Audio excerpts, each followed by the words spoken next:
Krásný den, jmenuji se Aneta Soldánová a dnes bych vás ráda přivítala na našem podcastu s lektorkou, koučkou a také vedoucí předmětu HR marketing na vysoké škole Markétou Pavlínovou. Dobrý den. Dobrý den. Markéto, ty své tréninky stavíš na praxi, zkušenostech, interaktivním přístupu, ale tvoje lektorské portfolio v rámci cílových dovedností je poměrně široký. Komunikační dovednosti, lektorské dovednosti, manažerské dovednosti. Na co jsem zapomněla? Prezentační dovednosti. A na svých stránkách uvádíš, že každý manažer chce, aby měl spokojený a úspěšný tým, dobré výsledky, důvěra, transparentnost a otevřenost jsou základem pro dobré fungování týmu. Pokud vidíte smysl, zvyšuje to motivaci, předám vám skvělé tipy, jak být lepším manažerem.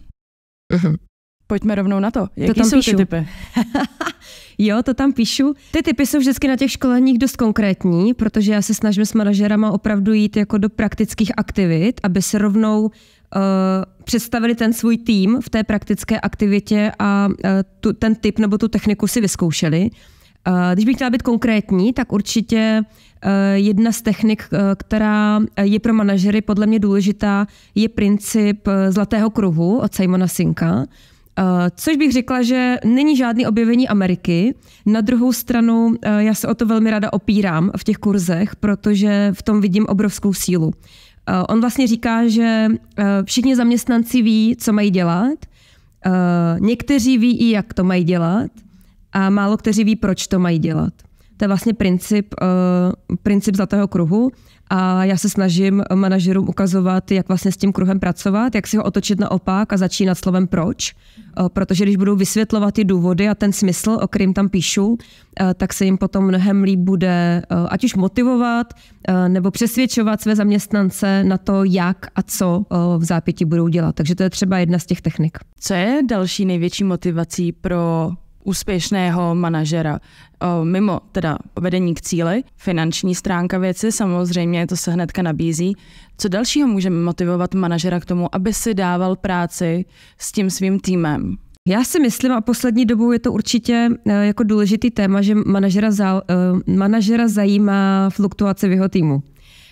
Že by se měl snažit, nebo určitě se musí snažit o to, aby ten tým byl spokojený, aby tam ty lidi pracovali rádi, protože, a to nám vychází z několika průzkumů, lidi neodchází z firmy, ale odchází od svých manažerů a to se bohužel potom propisuje právě do toho, jakým způsobem ty jednotlivý týmy fungují. Což třeba souvisí i s tím, jak se zmiňovala, že učím na vysoké škole téma HR marketing. To je právě to téma, který popisuje, jak pečovat o zaměstnance, nejenom o ty stávající, ale i o ty potenciální, ale teďka jsme v tématu těch stávajících, co vlastně pro ně dělat, jak sbírat spokojenost, jak potom pracovat s tím následným řešením, jak s nimi komunikovat. A do toho samozřejmě spadají i potom takový ty benefity a běžné věci, které už potom jako v těch firmách známe. Pojďme trošičku do těch klíčových dovedností, ať už úspěšného manažera nebo úspěšného člena týmu, i když vlastně každý je členem týmu, když se takhle vezmeme. A já jsem našla ve zdroji od Deloitte analýzu trendů v oblasti lidského kapitálu pro rok 2023. Bylo uvedeno, že až 95% českých a slovenských respondentů tvrdí, že leadership je definující klíčovou komponentou pro úspěch a rozvoj jejich organizace. Jak se na to díváš ty? Bylo opravdu ten leadership tak zásadní téma v tom loňském roce, nebo případně se to v některých firmách propisuje až nyní? To je dobrá otázka.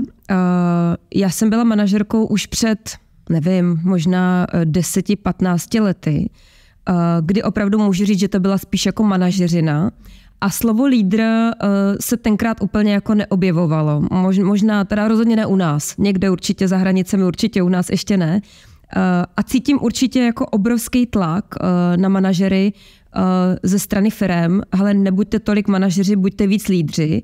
A pravdou je, že ve většině kurzů, který právě jako stavím pro jednotlivé firmy, to zadání, ten požadavek většinou je, hele, pojďme se víc jako věnovat tomu, jak být lídrem, aby ty lidi tomu člověku věřili, aby za ním šli, aby byl vlastně stělesněním té firemní kultury, stělesněním firemních hodnot a tak dále.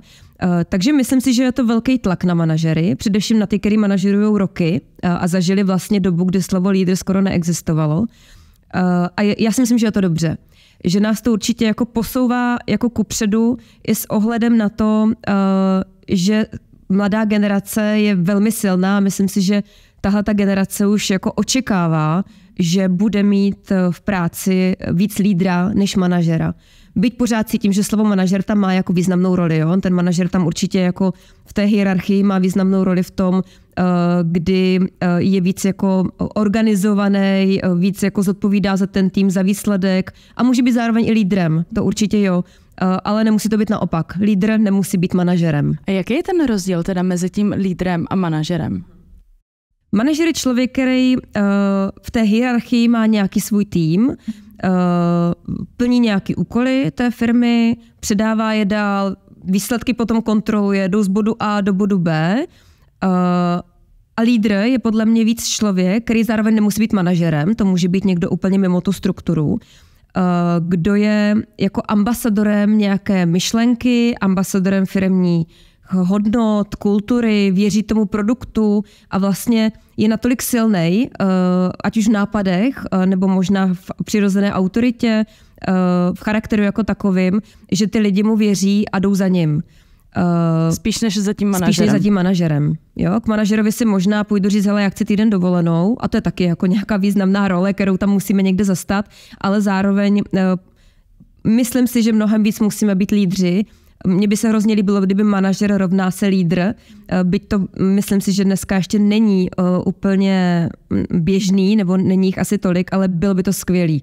Myslím si, že správný manažer by měl být dobrým lídrem. Teď si pojmenovala nějakou skupinu zaměstnanců v každé firmě, možná jednotlivce, možná skupinu.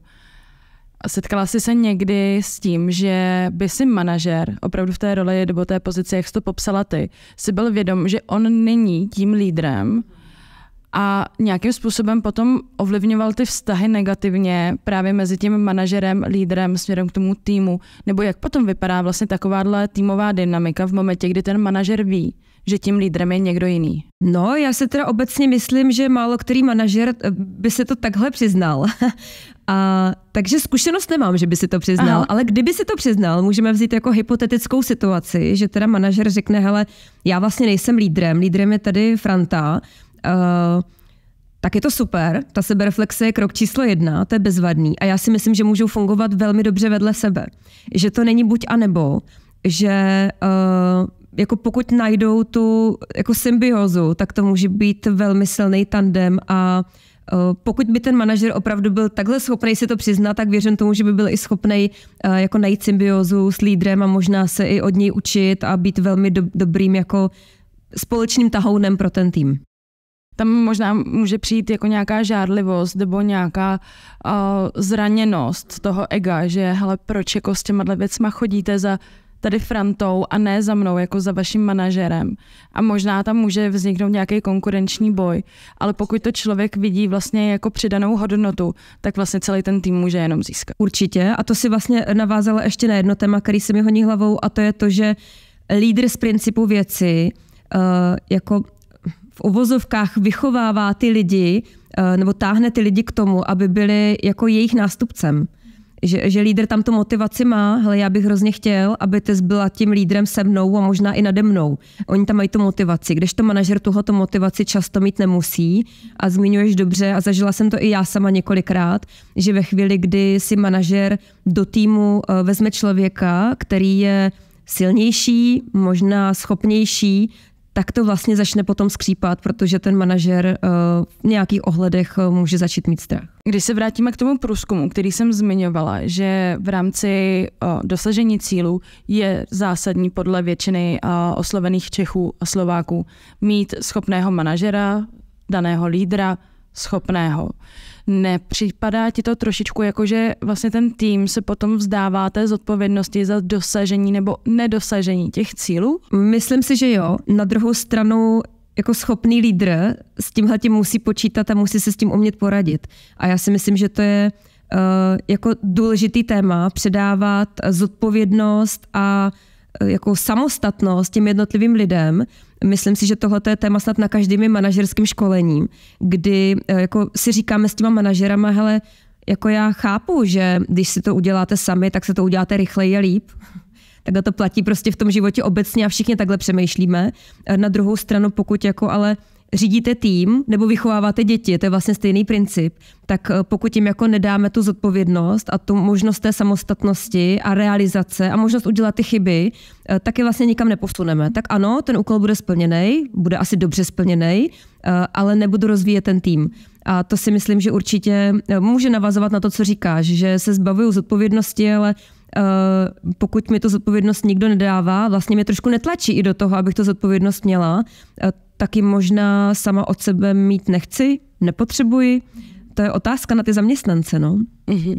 My jsme se tady bavili o těch klíčových dovednostech, bavili jsme se o tom, jaký by ten lídr měl být, ale jaký by rozhodně neměl být? Myslím si, že by jako neměl zůstávat na místě a teď myslím i ve smyslu přesahu, protože dobrý lídr by měl vidět za všechny rohy, takzvaně. A pokud si budu držet ten svůj píseček, jak my tady tomu v Česku říkáme, tak můžu být jako dobrým lídrem v daném tématu, ale nebudu dobrým lídrem v tom celkovém kontextu, pokud se bavíme teda o firemním kontextu, kde potřebuju už samozřejmě vnímat jako potřeby té firmy, hodnoty firmy, cíle firmy. Takže pokud v té firmě potom máme víc lídrů, který by si drželi ty svoje místa, tak to si myslím, že může být jako velký zásah.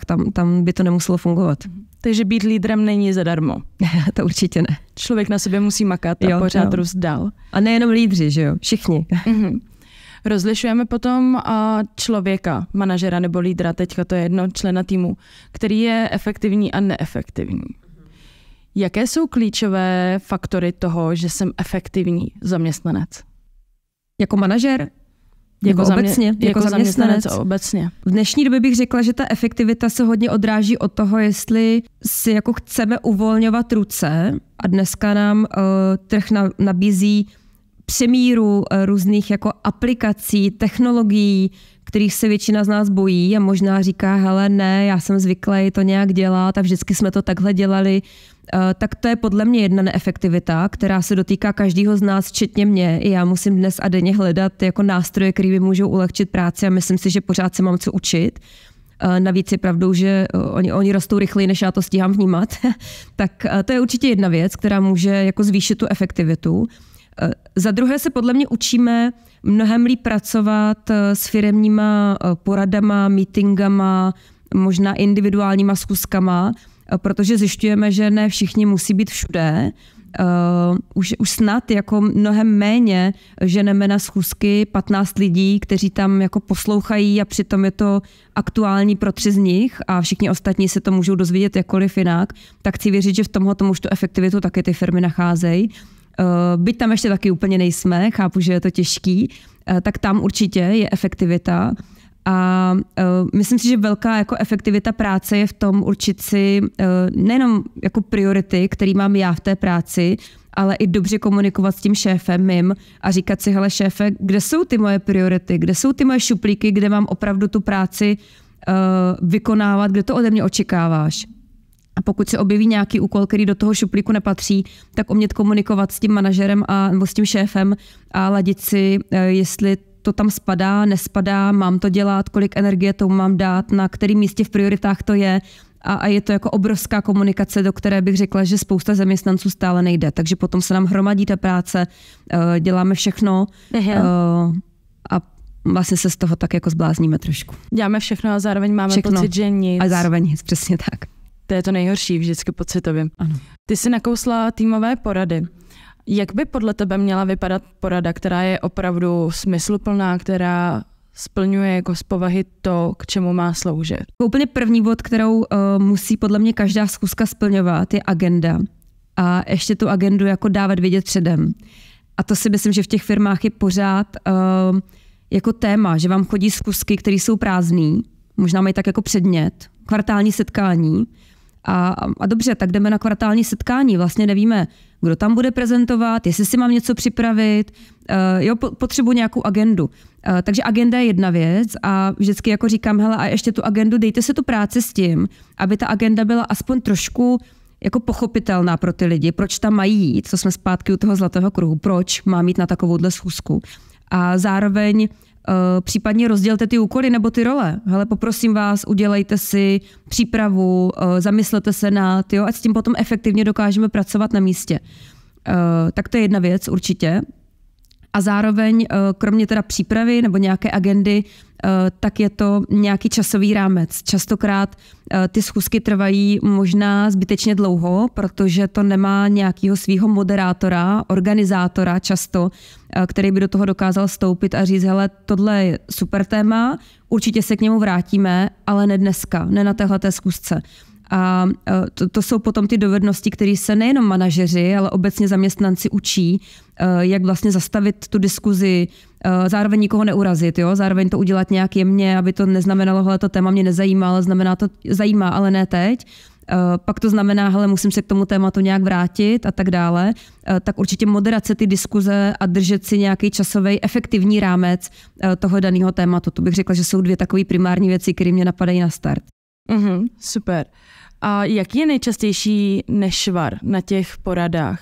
Je to, že si šéf urve největší penzum času, nebo že se nedostane na všechny, nebo že tam není právě ta agenda? A je něco, s čím se potkáváš ty ve své praxi? Vidím 2 nešvary. První je, že se nám ty témata opravdu jako rozpliznou, takže vlastně začneme u důležitého tématu a všichni si odsouhlasíme, tohle je dobrý, ale skončíme někde úplně jinde a další 2 body jsme nestihli. A to je to, o čem jsem mluvila před chvílí, jako držet se těch témat a mít nějaký směr. A druhá věc, a to jsou nějaké pravidla nebo hranice těch schůzek, jo. Já jsem zrovna včera byla v jedné firmě, kde jsem školila právě manažerské dovednosti a bavili jsme se tam o tom, že na online meetingu lidi nemají vždycky kamery, nebo když jsou na osobním meetingu, tak mají v ruce mobily nebo ťukají maily. A to jsou podle mě pravidla, které si ta firma, a nejenom firma, ale i ten šéf nebo ten organizátor té schůzky musí s těma účastníkama nastavit. Jo? Já jako na kurzech s tím třeba problém vůbec nemám, protože na rovinu říkám, hele, je to v pohodě, běžte si zavolat, vyřiďte si mail, ale prosím ne tady. Budu ráda, když se potom zase vrátíte za náma, ale vlastně všichni to respektujou, protože podle mě ten organizátor nebo ten, který řídí ten meeting, by si měl umět říct o to, co potřebuje, aby ta schůzka byla efektivní. A myslím si, že tohle je jeden z těch nešvarů, mobily v ruce, maily, který potřebuju rychle, vlastně nepotřebuju, ale oni si myslí, že potřebuju rychle odbavit, a jako akutní zvedání telefonu pro běžnou agendu a tak dále, to si myslím, že hodně narušuje ty meetingy, prodlužuje, jo, nejsou potom tolik efektivní. A často se případně i stává to, že schůzka s tématem nebo agendou, která by měla být prostě prezenční, tak je z pohledu efektivity přesunuta do onlineu a ztrácí se tam to osobno. Jo, já jsem takový živočich. Já o sobě říkám, že jsem živočich, protože mám ráda to osobno. Já mám úplně nejradši kurzy, kde jsem těm lidem jako opravdu nejblíž. Takže nejenom, že jsou prezenční, ale ještě je to nějaká skupinka, dodejme tomu 15 lidí, kdy ještě dokážeme to komorní prostředí vytvořit. Ale pravdou je, že i v onlineu jsme se jako naučili všichni pracovat a podle mě se dá udělat kvalitní meeting nebo i školení v online prostředí. Jenom to chce za prvý zapnutý kamery, za druhý interakce s těma účastníkama, pokud teda doslova není přednáška z mé strany, to může být jako zadání, nebo to může být meeting od manažera, kdy předává informace a nepotřebuje žádnou interakci, tak OK, potom to samozřejmě může být jednosměrný. Ale pokud to má mít nějakou hodnotu, mám nějak zapojit ty lidi, mám si od nich vzít názor, mám si jako vyzjistit, jestli mě poslouchají, co si z toho berou, jestli možná to, co říkám, opravdu doputovalo, protože v tom onlineu to putuje přece jenom daleko, tam se může ztratit hromada věcí v překladu. Tak k tomu samozřejmě slouží jako taky několik technik, jak s tím pracovat, včetně jako zapojení zase různých aplikací, v Teamsech jako různých hlasování, určitě jako nějaká interaktivní prezentace a tak dále. Jo. Takže s tím samozřejmě jako se v onlineu dá pracovat, včetně toho, že v onlineu pracujeme ještě jako s užším časem než té prezenční formě. Tam si nemůžeme dovolit jako třeba 3hodinový meeting bez přestávky, plnej informací. To prostě nebude mít takový dopad. Směřovala by si ten meeting, který je plný informací a opravdu updateový, nebo takový jako analytický, spíš jako nasázet tam ty data do onlineu nebo do té prezenční schůzky? No v některých situacích to jinak nejde než v onlineu. Dneska máme běžně tým po celém světě, minimálně po celé republice. Takže zase chápu, že z pohledu nákladů je samozřejmě efektivnější dělat ty věci v onlineu a myslím si, že i zrovna číselná porada se dá v onlineu velmi dobře udělat. Jenom se člověk musí zapřemýšlet nad tím, já třeba často, když jsem dělávala jako číselní porady, číselný, to zní hrozně, že? Ale jakože se bavíme o číslech, o nějakém vývoji, někam rosteme, nějaká křivka nám klesá, máme tam nějaký výnosy a podobně, tak jsem hodně pracovala třeba s tím, že jsem i ty lidi jako zapojovala, oni si zkoušeli jako hlasovat, jestli to bylo tak, nebo to bylo tak, tím pádem je dostaneme do toho tématu, oni o tom musí přemýšlet a pak ideálně je dostanete do toho aha momentu, kdy oni vlastně zjistí, aha, tak my jsme byli úplně mimo, my jsme si mysleli, že je to tady, ale ono je to tady. A to je podle mě cílem jako každý ty porady, udělat tam nějaký aha moment, protože takovej ten nešvar těch zaměstnanců je porada rovná se ztracený čas, porada rovná se musím tam být a porada rovná se zase tam ten šéf bude něco vyprávět. A tohle si myslím, že jako je potřeba změnit a chci věřit, že se to postupně mění. Ale není to jednoduchý. Ani já určitě neudělám poradu úplně jako perfektní, ale je to nějaký učící se proces, kdy se snažíme jako ptát se těch lidí, co potřebujou, brát si zpětnou vazbu, dlouhý, krátký, zbytečný, jak byste to chtěli příště a prostě pracovat s tím opravdu jako velmi flexibilně. Ono ne vždycky to jde udělat na 100% jako ideální, ale přizpůsobujeme se a reagujeme na to, co přichází prostě v rámci potřeb firmy i toho týmu. Jak ty se ale koukáš na stand-up meetingy? Klasicky se nám to objevilo během covidu, v momentě, kdy jsme se všichni utekli na home office a teďka najednou každý den ráno 9:00 stand-up meeting na, dejme tomu 15, 20, 30 minut, možná někdo i víc. Bereš to jako kontrolu nebo jako opravdu seriózní a funkční manažerský nástroj? Jak se na to díváš? Já myslím, že obojí je správný, že určitě je to za mě funkční nástroj, který v nějakých oborech a týmech má svůj význam. Já třeba i občas školím ve výrobních firmách a tam typicky ty stand-upy, oni jsou doslova stand-up, na pár minut mají obrovský význam, jo? Protože si řekneme, co bude, jak bude, naplánujeme si dnešek, řekneme si, co je důležitýho a jdeme. Takže tam to vidím jako obrovský význam. Zároveň, ale nejenom ve výrobních firmách, může to takhle být vlastně i kdekoliv jinde, kde vlastně je rychle měnící se prostředí a potřebují ty lidi napárovat na to, že to, co platilo včera, už neplatí dnes. A dneska jako žijeme ve změnové době, takže řekla bych, že hromada týmů žije v tom, že to, co platilo včera, neplatí dnes a potřebujete ty informace nějak dostat mezi ty lidi. Ale zároveň máš pravdu v tom, že někteří manažeři to uchopují jako mikromanagement a není to, hele, jako je to motivační, pojďme, jako teďka vám řeknu nějaké informace, pojďme pracovat, ale je to spíš, hele, pojď si kontrolovat, nebo jdu si kontrolovat, co ty lidi dělají, respektive co nedělají, abych to zavčas odhalila a mohla s tím pracovat. Tak to je to, co si myslím, že není správný. To už je možná potom to řízení lidí, který bych úplně nepodpořila, protože tohle přesně patří do individuálních schůzek. Bavte se s těma lidma, který vám nefungují třeba tak, jak si představujete, nastavujte s nima plány, posouvejte je dál, ale rozhodně jako mikromanagement ve smyslu, že ještě u toho celý tým, to bych úplně nepodpořila. Je to takový trošku násilný potom. Je to tak. Mě by na závěr zajímala tvoje odpověď na otázku, jak poznám, že dobře komunikuju? Pokud dobře komunikuju, tak to znamená, že mi jako funguje obousměrka v té komunikaci. Jo. To znamená, mně se dobře mluví s lidma, dokážu dobře formulovat myšlenky, dokážu dobře se jako chopit toho, proč ti něco říkám, co tím chci říct, co od tebe potřebuju, jo, dokážu to dobře, to je taky těžká disciplína, jo, to si pojďme říct, že taky je jako těžká disciplína napříč společností, takže to je jedna věc. A pak poznám, že dobře komunikuju, že ty potom uděláš to, o co jsem poprosila, nebo to, o co jsem žádala. To znamená, že si rozumíme, že jsem jako srozumitelná.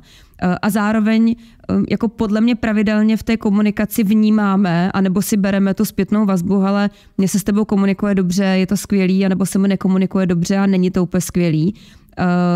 A za mě je tam ještě druhý level, a to je to, že dokážu pracovat s emocema, svýma i té druhé strany, protože komunikace je proces, který často vede k nedorozumění, konfliktům, nezhodám. Je to v pořádku, o tom je komunikace. Já mám nějaký názor, ty máš nějaký názor a můžeme se o něm bavit. A myslím si, že to, že dokážu dobře komunikovat, znamená, že i přesto, že mám jiný názor, tak se o tom dokážem bavit. Nepotřebuju vyhrát. A pokud druhá strana potřebuje vyhrát, tak já s tím dobře dokážu pracovat, ať už se svými emocemi, s tvými emocemi a odcházím z toho vlastně jako nevytočená do vrtule. Ale to je vlastně jako zajímavý téma, který mě jako byť školím komunikační dovednosti, tak i tam já jsem pořád na cestě, protože samozřejmě každá ta situace je jiná a byť se to hrozně jednoduše řekne, tak po každý mě jako potká situace, na které se mám co naučit komunikačně. Skvělý. Mně přijde, že bychom si mohli povídat takhle ještě další hodinu, 2. Bylo by to prostě úplně ideální a přínosný pro obě dvě strany. Já ti moc děkuju za to, že jsi, Markéto, na nás našla čas. A vám moc děkuju za to, že jste s námi strávili dnešní rozhovor, že jste se nás poslechli a budeme se těšit zase příště. Děkuju.